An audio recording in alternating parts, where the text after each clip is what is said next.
To the company I have considered my second home, I thank you for the opportunities, the friendship, and the support I have been given from day one of 2011 when I was hired.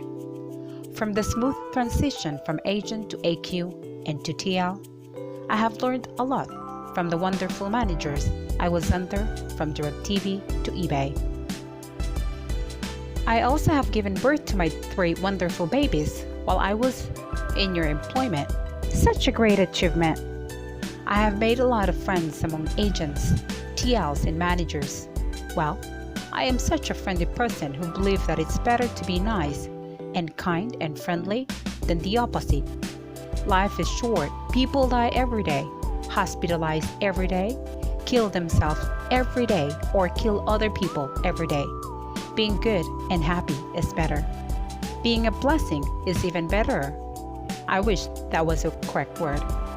I started my law studies here and been taking advantage of the EAP, which I'm sure will be deducted from my retirement pay because I'm not yet a lawyer, quote unquote. I am very thankful that there was that program. It helped me a lot.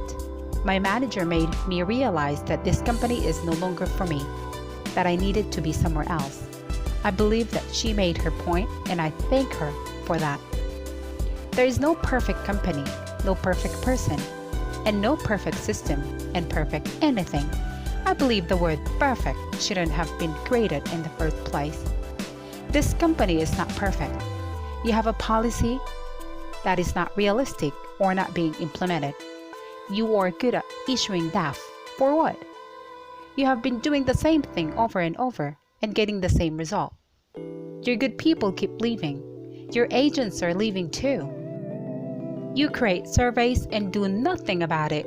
Your employees in the managerial level preach human connection, but they do not practice it. You talk about leadership, but no leadership visible. Your people are good at calling out and blaming, and your other managers are good at fault finding, power tripping, and backstabbing. Have you ever really read your surveys and did something about it? Or was it not part of your job description? Or are too busy filing and piling those staffs, hearing here and there, and close at 6 a.m. Reschedule the rest and do the same thing every day, and rest day on Saturday and Sundays, and do all the same thing because that is your job. How many people did you treat due to attendance, due to PMP?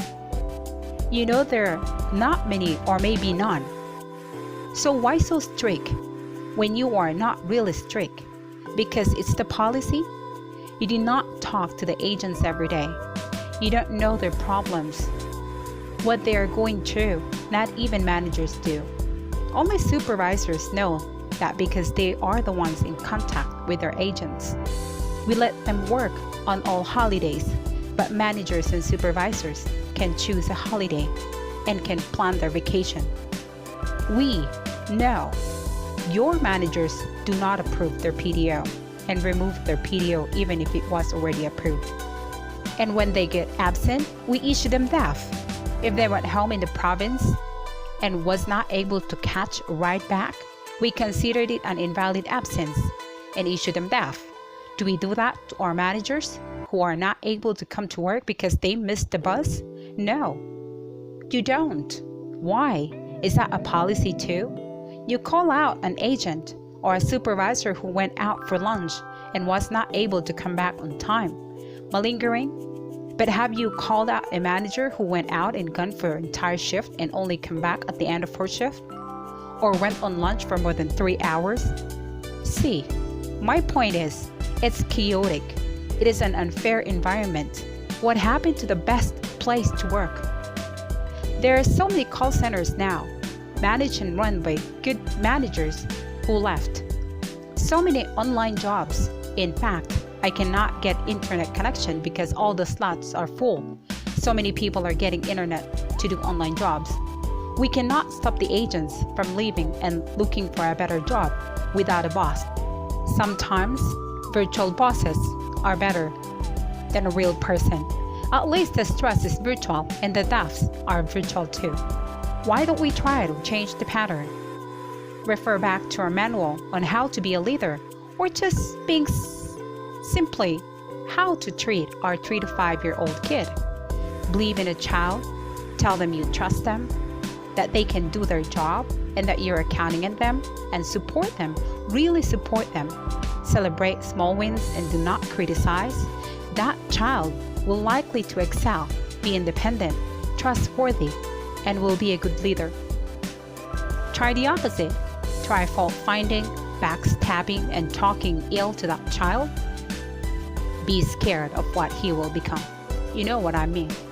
I believe you have read many books, read many articles, heard many inspirational talks, but what is stopping you from stopping your people becoming horrible bosses? It is unhealthy, and people just leave because they value their health and because they cannot get the support they expected. You get a lot of referrals who soon leave too after training them. You just keep training. I hear managers say, they don't like to work? Let's terminate them. Process RTWO and follow the process. How many managers would ask, why? How are they? Let's talk to them and see how we can help them. And you would hear supervisors say, sorry, it's a directive from boss that I will issue a DAF and I will issue an RTWO because you were so sick and you were asleep and you did not notify, or because even if you're pregnant and claim that you are having a very sensitive pregnancy, the fact that you did not notify me of your absence, I will put you in a return to work order. And since the supervisor knew the situation of the agent, we'll add boss orders. It's a process.